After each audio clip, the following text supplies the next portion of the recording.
Cristo amó a la iglesia y se entregó por ella. Cristo amó a la iglesia y se entregó por ella. ¿Qué es iglesia, pastor? Viene del original del griego eclesia, que significa asamblea. En Atenas, la eclesía era la asamblea de los ciudadanos reunidos para discutir asuntos políticos. Nosotros somos eclesía, la asamblea, pero no para discutir temas humanos, sino para discutir temas divinos. Dios nos asignó una gran tarea y nos confió su iglesia. ¿Me escuchan? Nos confió su iglesia. La iglesia fue fundada por el mismo Señor Jesucristo. La Biblia dice en Mateo capítulo 16, versos 17 y 18, parece una repetición lo que le voy a decir, porque muchos ya saben, lo dan por hecho, pero la iglesia no es el edificio. La iglesia somos nosotros. Mateo capítulo 16, versículo 17 y 18. Vamos a leer yo voy a leer en la Reina Valera. Ok. Dice así la palabra de Dios. Vamos a leer el 15, desde el 15, Mateo 16, 15. Él les dijo: ¿y vosotros, quién decís que soy yo? Respondiendo Simón Pedro dijo: tú eres el Cristo, el Hijo del Dios viviente. Entonces le respondió Jesús: bienaventurado eres, Simón, hijo de Jonás, porque no te lo reveló carne ni sangre, sino mi Padre que está en los cielos. Y yo también te digo que tú eres Pedro, y sobre esta roca edificaré mi iglesia, y las puertas del Hades no prevalecerán contra ella. ¿Cuántos dicen gloria a Dios? Y a ti, iglesia, te daré las llaves del reino de los cielos. Y todo, digan conmigo, todo lo que atares en la tierra será atado en los cielos, y todo lo que desatares en la tierra será desatado en los cielos. ¿Cuántos le dan un aplauso a la palabra de Dios? ¡Qué impresionante! Yo también te digo que tú eres Pedro, y sobre esta roca edificaré mi iglesia, y las puertas del Hades no prevalecerán contra ella. Y a ti te daré las llaves del reino de los cielos, y todo lo que atares en la tierra será atado en los cielos, y todo lo que desatar en la tierra será desatado en los cielos. ¿Qué le dijo Pedro? Tú eres el Cristo. Tú eres el Cristo. ¿Y Jesús qué le dijo? Bienaventurado. Bienaventurado. Casi como con una sonrisa, me supongo yo. Bien, Pedro, bienaventurado. Obviamente, nosotros sabemos que cuando el Señor dice bienaventurado, no le llama solo bienaventurado a Pedro, sino que le está llamando bienaventurado a todos los que confesamos que Jesucristo es el Señor. Mi Señor. Digan: mi Señor. Jesucristo es mi Señor. Y eso te hace bienaventurado. Aquí en este salón está lleno de bienaventurados, de dichosos. Así que esto es ¿por qué? Por revelación del Padre. No te reveló sangre ni carne. Nadie puede creer en Cristo si no fuese dado por el Padre. Dice: no, Pedro, iglesia, tienen que entender que nadie puede conocer a Jesús si el Padre no lo revela.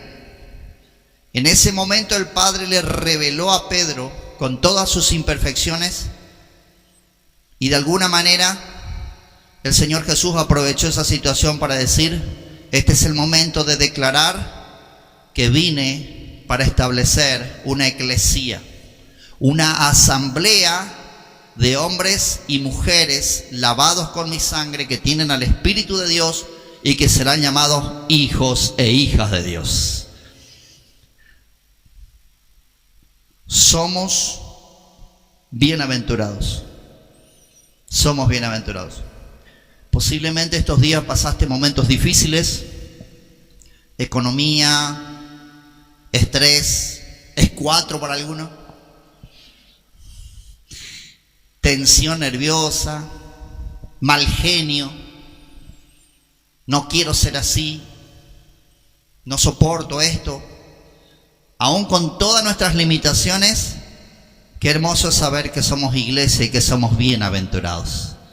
Y tranquilo, aquel que la buena obra empezó será fiel en completarla. Así que el Señor ya está trabajando en nosotros y encargándose de que crezcamos todos. La salvación, para ser parte de eclesía, para ser parte de la iglesia, la Biblia dice en Efesios 2:8 que es un don de Dios, es un regalo.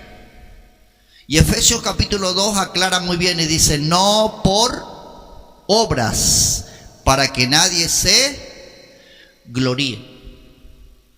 Pero un poquito más adelante dice que nosotros fuimos transformados y redimidos por Jesús, lavados con su sangre, para manifestar las buenas obras. No somos salvos por obras, pero manifestamos que somos salvos para buenas obras o haciendo buenas obras.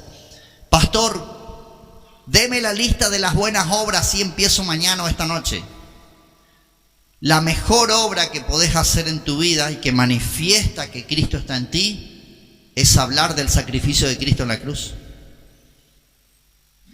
Porque no existe una obra más digna y noble que contarle a todo el mundo que el Cristo que me salvó a mí y me dio vida eterna lo puede hacer con mi vecino, amigo y pariente también. Yo declaro una iglesia evangelística en el nombre de Jesús, todos proclamando las buenas obras de salvación en Cristo Jesús. Digan por fe, amén. Y yo te digo, dijo Jesús cuando le miró a Pedro, y nos dice a nosotros, porque Pedro representa la iglesia. Y yo te digo, ¿quién lo dijo? La máxima autoridad del universo. La Biblia dice que en Cristo fueron creadas todas las cosas que fueron creadas por Él, para Él y por Él subsisten.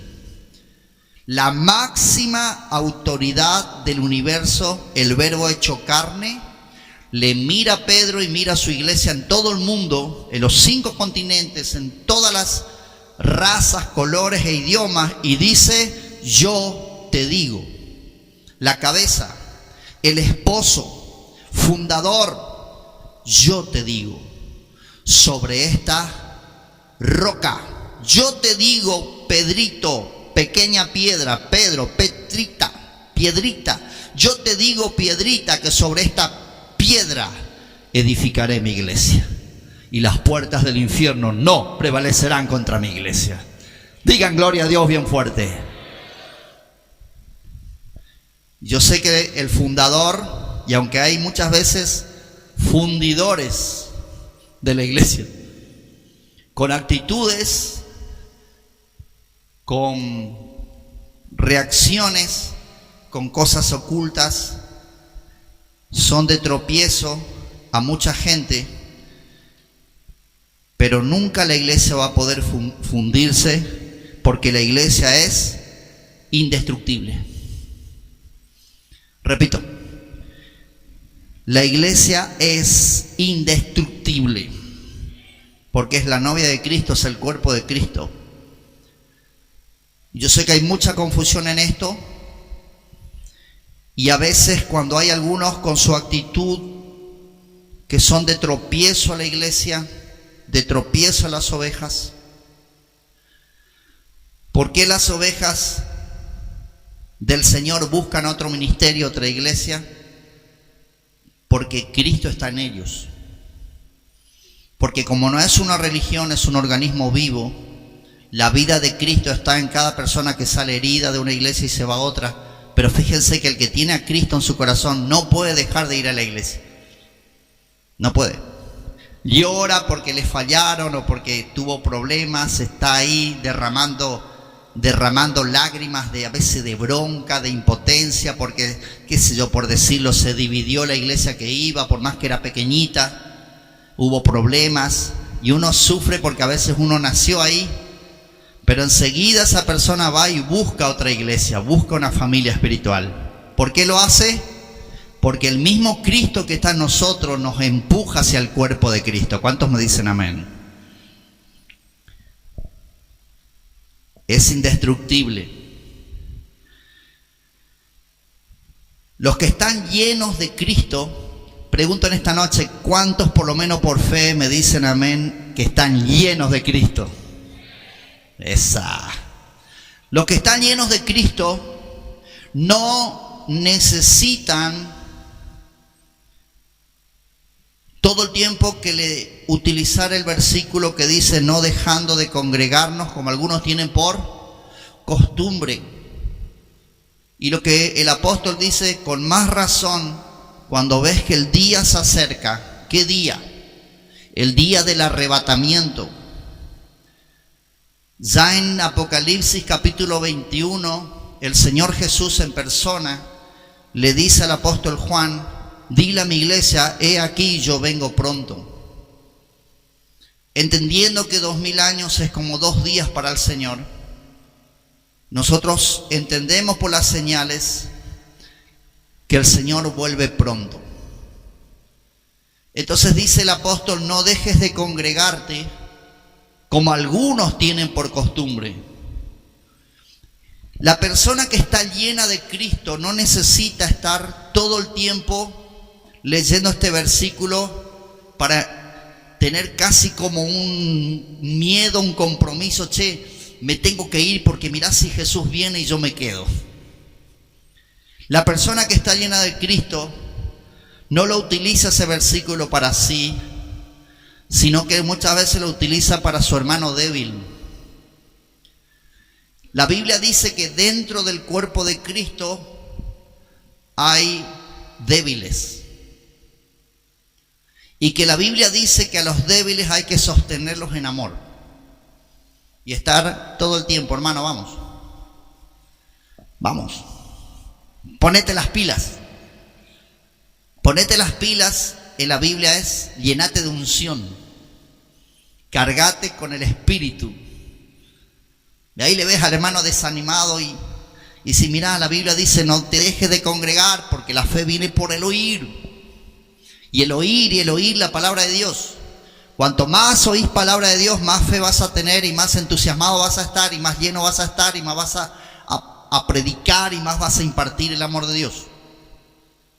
Y yo oro para que esta iglesia no necesite estar leyendo para sí todo el tiempo este versículo, porque no vemos la hora de estar reunidos los santos del Señor adorando al Dios vivo, a quien vamos a darle un aplauso glorioso en esta noche.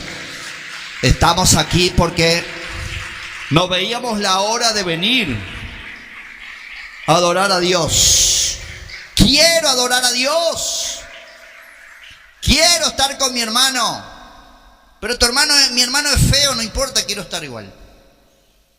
Pero mi hermano, no importa, lo amo, es la iglesia. Pero mira el genio de este, mira el carácter de este, mira este. No me importa, es mi hermano, estoy lleno de Cristo y lo amo. Y le extraño si no viene. Yo sé que algunos están usando el WhatsApp, ya le están escribiendo a fulano, che, no viniste todavía. Y ya le están aplicando el versículo, no dejando de congregarnos, como algunos tienen por costumbre. La iglesia, digan la iglesia, no dejando de congregarse. La iglesia, escuché una vez, me impactó, lo leí y reflexioné mucho. La iglesia es la esperanza del mundo. ¿Quiero escuchar un fuerte amén? La iglesia es la esperanza del mundo. ¿Qué clase de iglesia? Entendiendo que Cristo no viene a buscar una iglesia raquítica, sin fuerza, pidiendo por favor que Cristo venga porque no aguantamos más acá. La Biblia dice que Cristo vuelve a buscar una iglesia gloriosa, sin mancha y sin arruga, poderosa. Ni se imagina lo que Dios va a hacer estos años que vienen. Dije que ni nos podemos imaginar el poder y el movimiento del Espíritu en su iglesia en los próximos años, porque, señores, Dios nunca perdió un caso. Y tenemos un Dios ganador que venció en la cruz del Calvario y formó su iglesia a través de su muerte y resurrección. ¿Cuántos dicen gloria a Dios? Por eso tenés que dignificarte, dejar de mirar el piso como con lástima. Eres iglesia, el Espíritu de Dios habita en ti. En tus venas corre sangre real. No le creas al diablo, él es un mentiroso. La Biblia dice que eres hijo amado y que eres iglesia.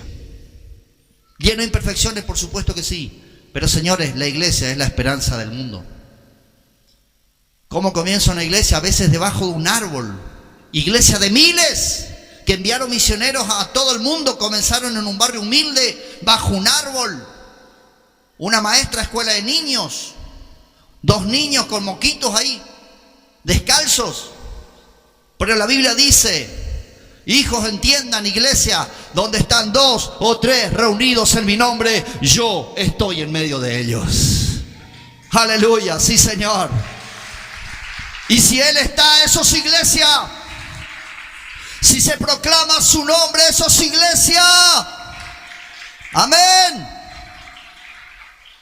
Yo sé que está muy criticada la iglesia porque confunden con religión. Y confunden. La iglesia no es la religión oficial.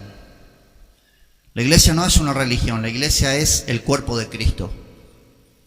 Y siempre en la historia la iglesia se ha prostituido. Ya comenzando el año 500 con Constantino, cuando llenó de gloria y riqueza y templo y formó iglesia-estado, comenzó la prostitución. Pero escuchen, siempre en la historia hubo un remanente fiel. Y yo les bendigo porque aquí hay un remanente fiel. Pero la iglesia ha sido muy criticada porque la gente no sabe qué es iglesia. Y enseguida ve Vaticano. Y enseguida ve los concilios que dicen que el Papa es infalible. Cuando la Biblia le dijo al mismo Pedro, Pedro, vete de aquí, le dijo a Pedro, vete, Satanás, no tengo nada que ver contigo. Nadie es infalible, el único que nunca pecó se llama Jesucristo y cargó el pecado de todos nosotros. La iglesia, Cristo es el fundador y arquitecto.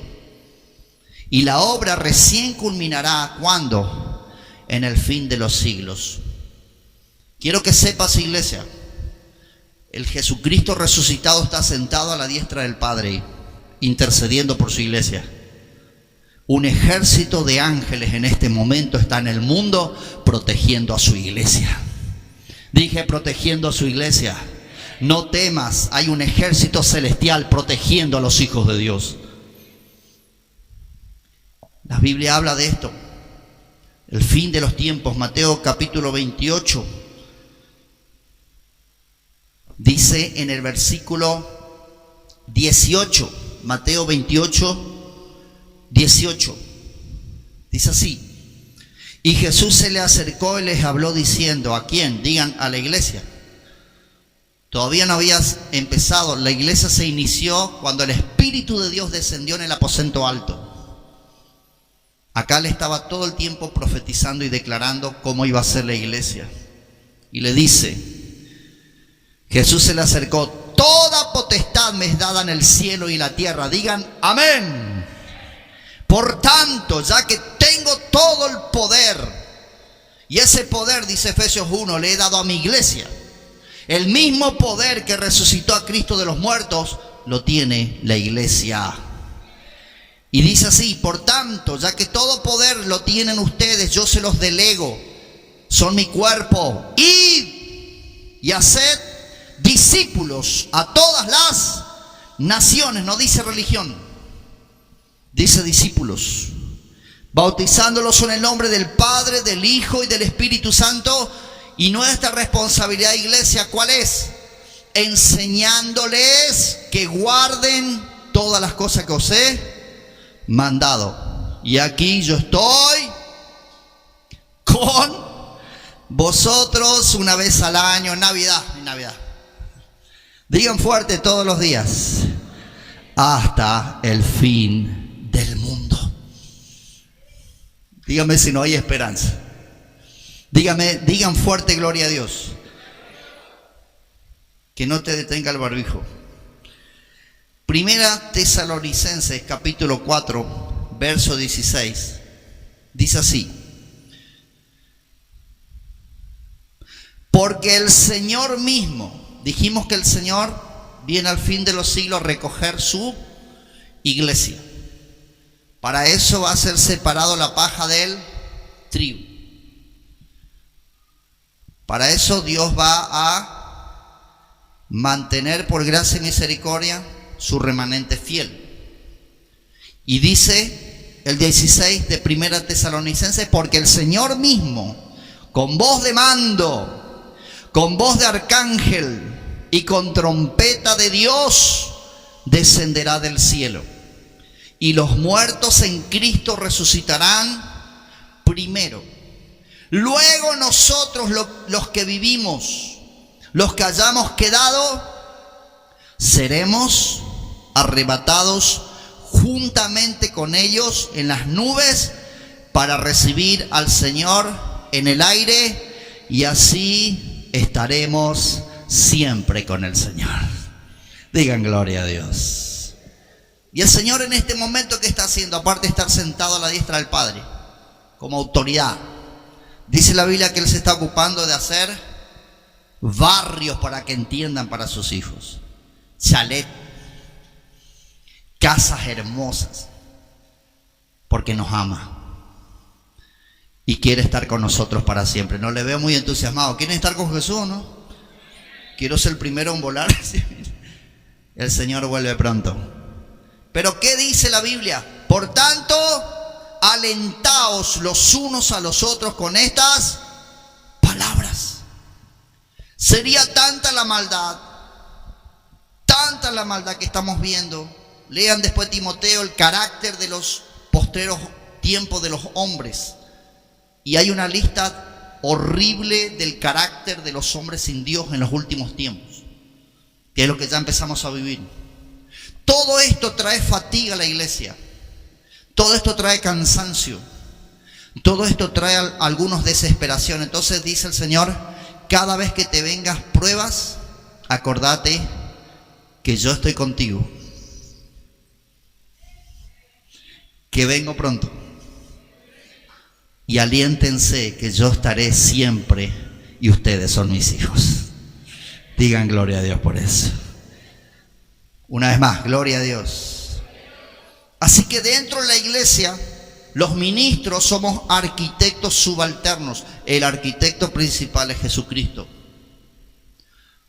Basándonos en que la iglesia es cuerpo de Cristo, es la novia del futuro esposo, el novio que es Cristo. Y viene a buscar, dice la Biblia, una iglesia que mantiene su aceite lleno. Y viene a buscar una iglesia virgen. Cuando la iglesia Dios nombra a la iglesia como virgen, está nombrando que la iglesia no cae en la prostitución de la idolatría. Mantenemos la pureza del cielo, mantenemos el temor de Dios. Y Dios, para hacer esta tarea, dijo: tranquilos, toda potestad me es dada, así que yo les doy poder para que sean mis testigos. Entonces en ese poder la gente va a ver que los demonios son echados fuera, los enfermos son sanados, la presencia del Espíritu Santo viene a sus vidas, y entonces el mundo sabrá que yo resucité de entre los muertos, que soy un Dios vivo, que soy espíritu, que no soy una estatua de piedra en alguna montaña, que estoy viviendo en mis hijos. Pongan su mano así y hablen y digan: Cristo vive en mí. Mírale a tu hermano así, decirle con cara de hijo, decirle, Cristo vive en mí. Decirle, Cristo vive en nosotros. Y después, dale otro aplauso al Señor porque hay esperanza en eso. Gracias, Señor. Dale ese grito de alegría, de gozo. Cristo vive en la iglesia. Gloria a Dios. El poder y la gracia de Jesucristo está en la iglesia. Y entonces nosotros como ministros sobreedificamos sobre el único fundamento. Dice 1 Corintios 3:11, que nadie, ahí habla de los 5 ministerios, y dice que nadie puede poner otro fundamento que el que está puesto, el cual es Jesucristo. En otra parte dice, el que predica otro evangelio, que no sea el evangelio apostólico, sea anatema, sea maldito. Porque claro, se levantaron lo que Cristo había avisado, que se iba a levantar lobos rapaces, líderes falsos, e iban a empezar a confundir a la iglesia. Pastor, ¿cómo yo sé? El fundamento siempre es el sacrificio de Cristo en la cruz y su resurrección.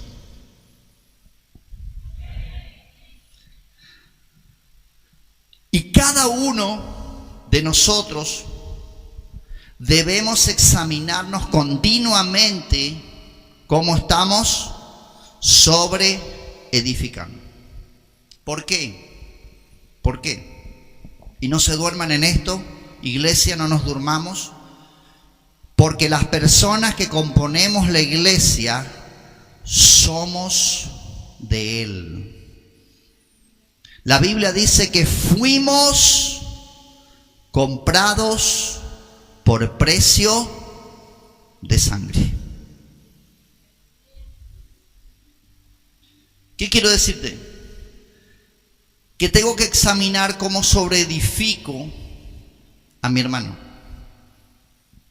a la iglesia. Porque primero, no es mía. Contó un pastor, después de haber sido ministrado en su matrimonio, que andaba muy mal con su esposa. Entonces una vez en oración vino y empezó a pedir por la iglesia y empezó a pedir por la novia de Cristo, y dice que el Señor le habló y le dijo: si no puedes cuidar de tu esposa, menos vas a cuidar de la mía. Cada uno debe examinarse cómo sobreedifica en su vida personal, en su matrimonio, en su familia, en el discipulado, en la célula, en las casas de paz, en el ministerio. Va para nosotros los pastores examinarnos. La salvación es gratis, es la gracia de Dios, pero requiere un compromiso. Requiere que asumamos un compromiso para que no confundamos libertad con libertinaje. Para que apuntemos a una vida de responsabilidad y fidelidad, que somos parte de un todo. Y hemos entendido, y vuelvo a repetir, nosotros como iglesia no podemos jamás volver a decir: yo hago lo que quiero. Porque nosotros somos una iglesia y somos un cuerpo. Tengo que ser fiel, responsable. Cuando salgo a la calle estoy representando un reino, estoy representando un nombre, que son nombres, sobre todo nombre que se nombra. Y tengo que ser responsable también con la iglesia. Estoy representando una iglesia, una casa. ¿Cuántos aman esta casa? Es la casa del Señor. Tenemos una identidad. Tenemos fallas. Como pastores tenemos fallas, muchas.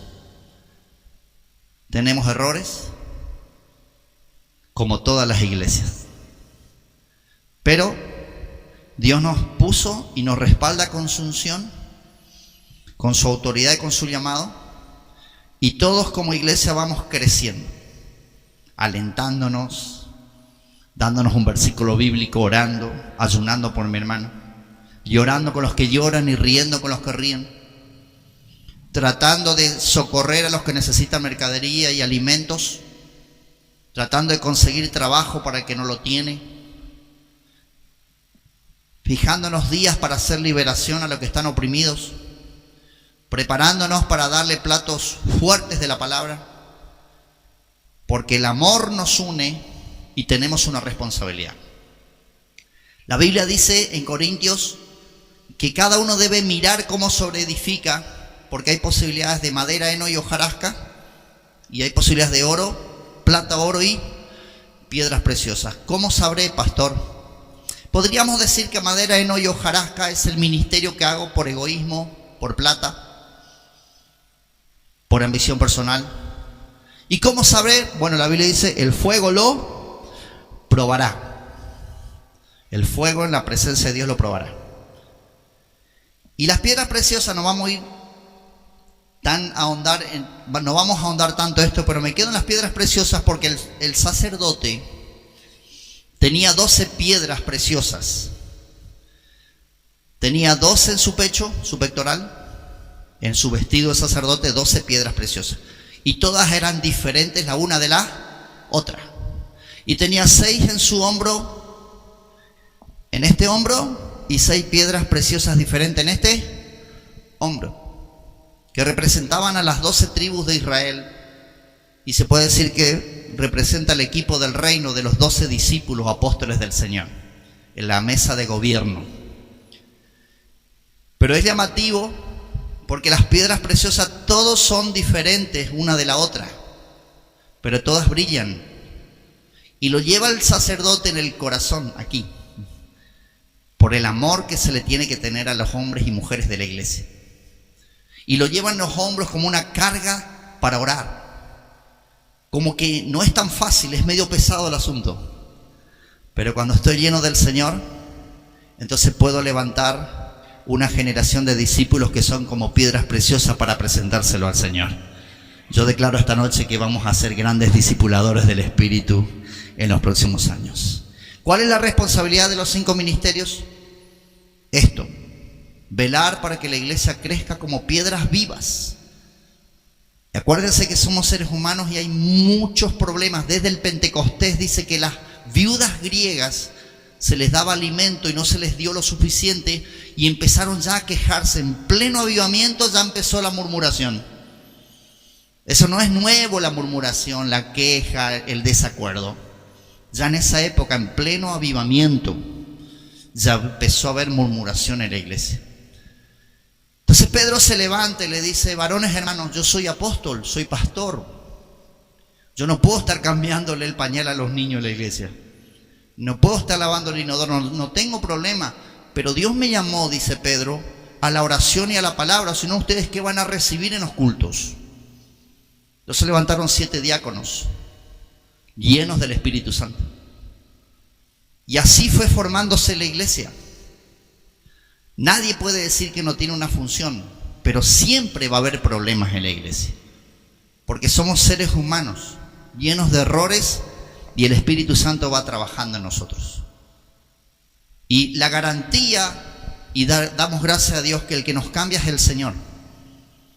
Que el Espíritu Santo trabaja en nosotros para que terminemos cediendo y con los años dejemos de juzgar, de criticar, dejemos los chismes, dejemos las mentiras, dejemos el mundo y empezamos a ser un cuerpo unido.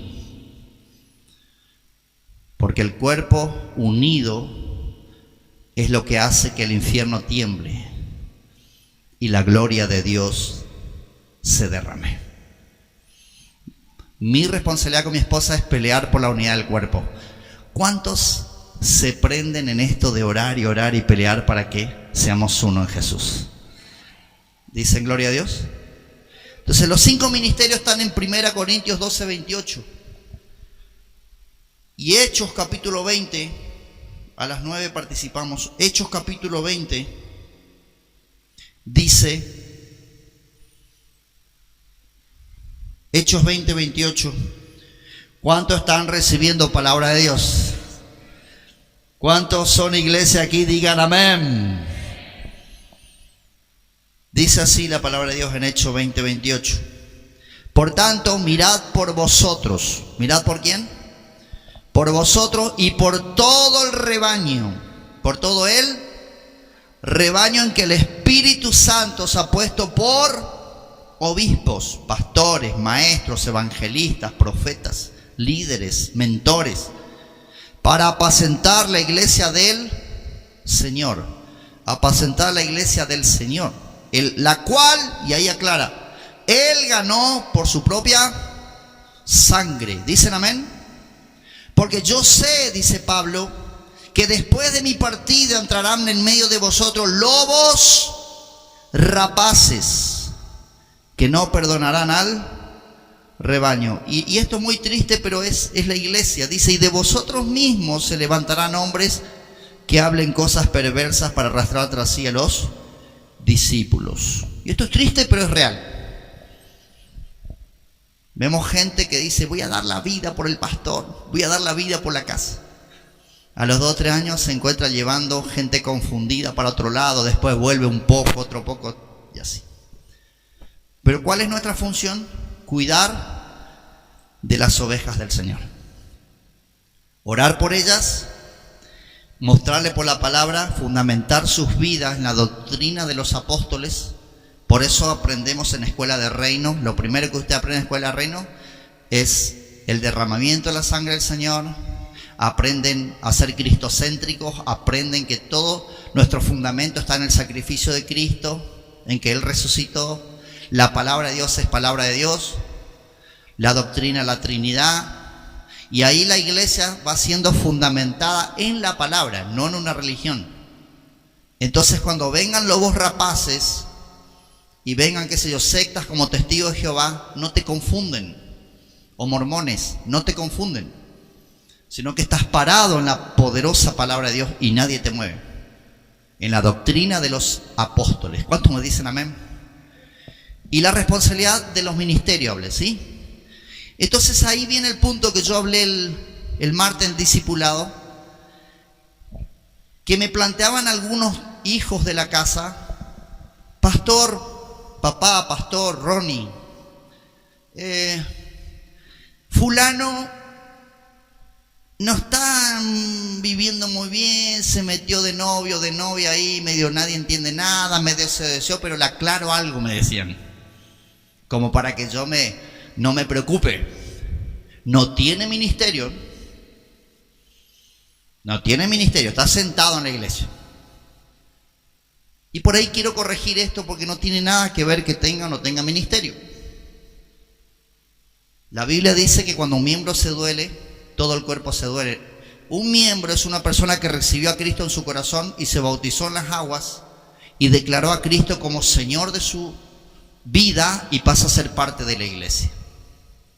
En ese momento es un bebé, pero ya tiene la responsabilidad delante del Señor y de la iglesia de empezar a vivir la palabra.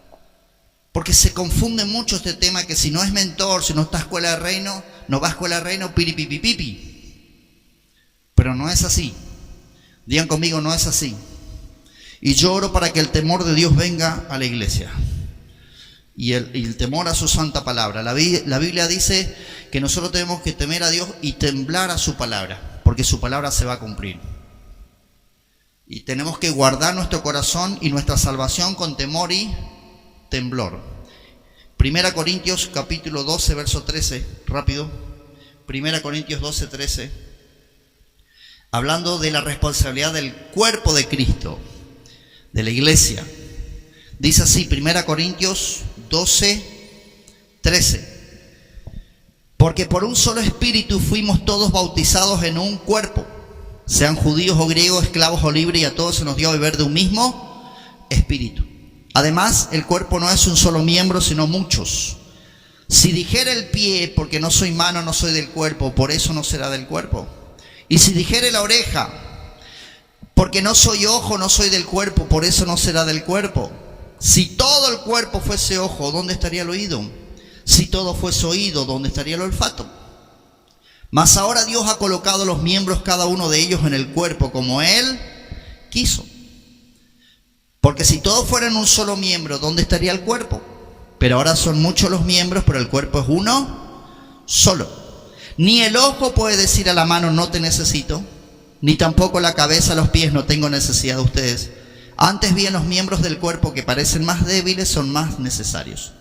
Y a aquellos del cuerpo que nos parecen menos dignos, a estos vestimos más dignamente, y a los que nosotros son menos decorosos, se tratan con más decoro. Porque los que nosotros son más decorosos no tienen necesidad, pero Dios ordenó al cuerpo, dando más abundante honor al que le faltaba, para que no haya desavenencia en el cuerpo, sino que los miembros todos se preocupen los unos por los otros. Mi hermano querido, ¿te estás preocupando por tu hermano? Si te estás preocupando, estás bien en el cuerpo, estás siendo sensible, estás amando a la iglesia. Si solo pensás en tu vida desde que te convertiste, hay un problema en tu corazón. No es en un son de acusación, sino de papá de la casa. La iglesia funciona cuando todos nos preocupamos los unos por los otros. Y la Biblia dice, de manera que si un miembro padece, todos los miembros se duelen con él. Y si un miembro recibe honra, todos los miembros con él se gozan. ¿Me dicen amén? Vosotros pues sois el cuerpo de Cristo y miembros cada uno en particular. Y empieza a decir los 5 ministerios. Uno puso Dios en la iglesia: apóstoles, profetas, maestros, los que hacen milagros,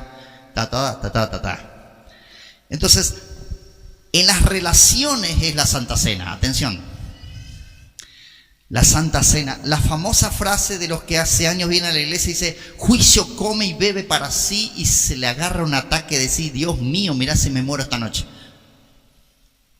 Algunos se esconden, otros están confundidos y prefieren no participar, otros preguntan ¿cómo hago? Y les felicito en este sentido. La Santa Cena es algo sagrado. Y es un honor y un privilegio que el cuerpo de Cristo, la iglesia, pueda participar de la Santa Cena. ¿Sí? Jesús le dijo: te daré las llaves del reino. O sea, nosotros tenemos la llave de la revelación del reino, de la salvación, también de la disciplina. Las llaves significa disciplina, la autoridad para disciplinar cuando un miembro no cambia. Y uno juzga, hermanos, con lágrima en los ojos, no al dedillo así, a ver, vos. Se juzga en la mesa de gobierno con temor santo. Y a veces uno disciplina en amor a alguien cuando no cambia su carácter ni su pecado, no quiere cambiar. Si la iglesia, el gobierno de la iglesia no toma decisiones, el Señor nos va a dar varilla a todos, porque la iglesia es del Señor. Y a veces duele porque hay que sacar una pus, hay que sacar una herida, hay que limpiar hasta que se sana. Así funciona la iglesia. Porque si no seríamos bastardos o huérfanos. La iglesia tiene el poder y la autoridad de salvar almas. Si yo le preguntase a ustedes cuántos tuvieron el honor y la dicha de hacerle repetir la oración del arrepentido a alguien para que pase de muerte a vida, ¿alguien hizo eso? ¿Que le hizo recibir a Cristo a alguien? Qué poquito, ¿eh? Falta que prediques más, parece. Predica el evangelio.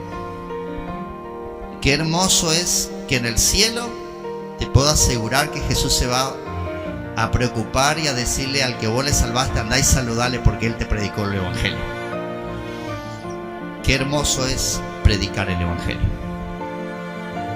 Y cuando la persona no predica el evangelio, cuando está enfermo en su alma, en su espíritu, porque toda persona sana en la iglesia predica el evangelio, porque el evangelio es vida.